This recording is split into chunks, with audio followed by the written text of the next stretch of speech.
Assalamualaikum warahmatullahi wabarakatuh. Alhamdulillah, innal hamdalillah nahmaduhu wa nasta'inuhu wa nastaghfiruhu wa na'udzu billahi min sururi anfusina wa min sayyiati a'malina. May yahdihillahu fala mudhillalah wa may yudlil fala hadiyalah. Allahumma sholli ala sayyidina Muhammad wa ala alihi wa sahbihi ajmain. Amma ba'du. Saudaraku yang dirahmati Allah, Allah telah memberikan kenikmatan yang luar biasa. Kita bisa bertemu dengan bulan Ramadan, bulan yang diistimewakan. Kenapa? Sebagaimana di dalam awal surat Al-Baqarah ayat 185, Allah berfirman, Syahrul Ramadan allazi unzila fihil Qur'an. Bulan Ramadan, bulan di mana diturunkan Al-Qur'an. Dalam satu tahun, ada 12 bulan. Dan Allah memilih satu bulan yang diistimewakan. Allah mewajibkan di bulan itu untuk melakukan ibadah puasa. Allah melipatkan amalan di bulan itu. Melipat gandakan. Karena bulan ini bulan yang diistimewakan. Karena diturunkan Al-Quran di dalamnya. Begitu banyak ribuan malam dan Allah memilih satu malam. Allah melipat gandakan amalan sampai ribuan kali di malam itu.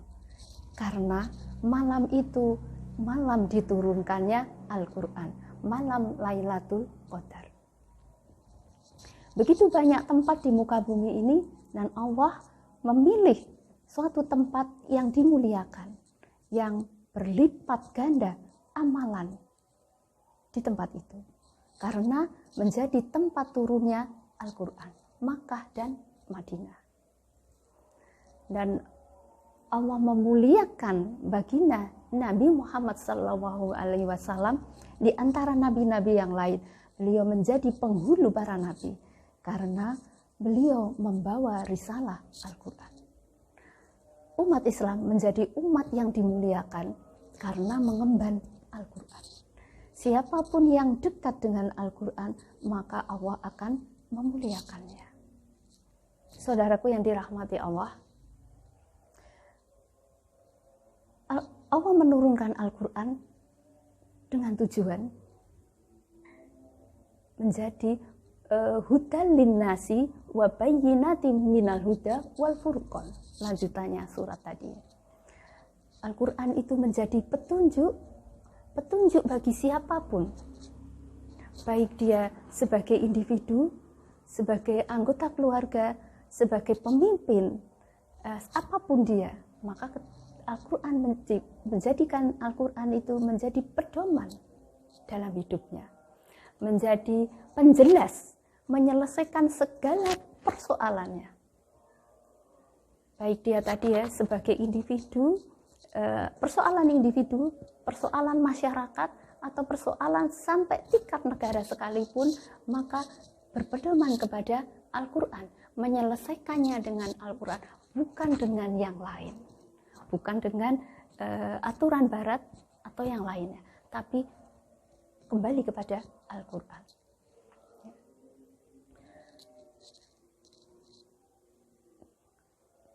Saudaraku yang dirahmati Allah, kenapa kita harus berpedoman kepada Al-Quran? Karena ketika aturan itu dikembalikan kepada manusia, maka manusia itu masing-masing punya keinginan sendiri-sendiri yang sangat dipengaruhi oleh hawa nafsu. Maka yang terjadi ketika mereka itu berpedoman kepada yang lain, maka yang terjadi adalah siapa yang menang, siapa yang kuat, maka dialah yang menang. Terjadilah perselisihan. Ketika terjadi perselisihan, persengketaan, maka justru pada membawa kesengsaraan. Ketika menyelesaikan persoalan yang menyangkut individu misalnya ya, masing-masing akan punya penilaian sendiri yang baik itu menurut masing-masing. Maka yaitu tadi kembali kepada individu masing-masing. Atau di dalam keluarga, suami dan istri masing-masing punya penilaian sendiri-sendiri, maka yang terjadi adalah ketidaknyamanan dalam kehidupan, perselisihan juga. Maka kembalikan kepada Al-Quran. Demikian pula di tingkat masyarakat ataupun negara, ketika masalah-masalah itu dikembalikan kepada manusia yang mengatur, maka yang terjadilah bukan kesejahteraan tapi kesengsaraan. Contohnya ketika masalah hukum, nah kalau itu aturan yang membuat manusia, maka yang terjadi adil menurut yang satu, tapi yang lain tidak adil. Maka yang terjadi adalah dendam, protes, merasa tidak diperlakukan, tidak adil. Nah, maka kembalikan kepada Al-Quran. Ketika masalah pendidikan, maka ketika aturan itu diserahkan kepada manusia, yang terjadi seperti sekarang ini, yang memperoleh akses pendidikan adalah orang-orang yang mempunyai kemampuan baik segi finansial maupun persaingan.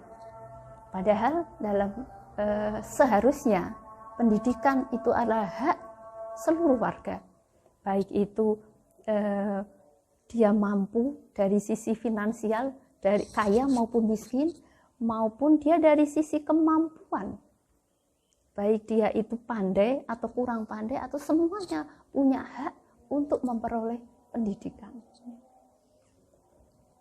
Nah, apapun itu ya. Nah, mungkin dalam persoalan yang sekarang kita hadapi pun, ketika ada kehidupan ini sedang kondisi sekarang ya, Ramadan ini terhimpit oleh serangan wabah. Nah, maka ketika persoalan itu justru berkiblat kepada barat atau kepada aturan-aturan yang dibuat oleh manusia, maka yang terjadi adalah perbedaan pendapat yang tidak menyelesaikan persoalan, justru persoalan satu muncul persoalan berikutnya. Maka kembalikan kepada bagaimana Allah itu mengatur dengan Al-Quran yang diperjelas dengan hadis Rasulullah. Maka ketika itu kembali semua, maka sebagaimana di dalam surat An-Nahl ayat 89, akhir dari surat itu disebutkan nazala alaikal kitaba tibyana likulli syai'in wa hudaw wa rahmatal wa busyra lil muslimin. Maka kami turunkan Al-Quran kepadamu menjadi penjelas atas segala sesuatu, seluruh persoalan kehidupan itu. Dia menjadi petunjuk dan rahmat. Ketika semuanya dikembalikan kepada Al-Quran, maka menjadi rahmat dan kabar gembira bagi kaum muslimin. Nah, itulah maka pentingnya kita dalam kehidupan ini berpedoman kepada Al-Quran. Karena siapapun yang kita dekat dengan Al-Quran, baik membacanya, memahaminya, mengamalkannya dalam seluruh sendi kehidupan, maka akan dimuliakan Allah. Sebagaimana kaum muslimin ketika dia melaksanakan Al-Quran itu menjadi pedomannya. Demikian yang saya sampaikan. Semoga bermanfaat. Mohon maaf atas segala kekurangan. Billahi taufiq wal hidayah. Wassalamualaikum warahmatullahi wabarakatuh.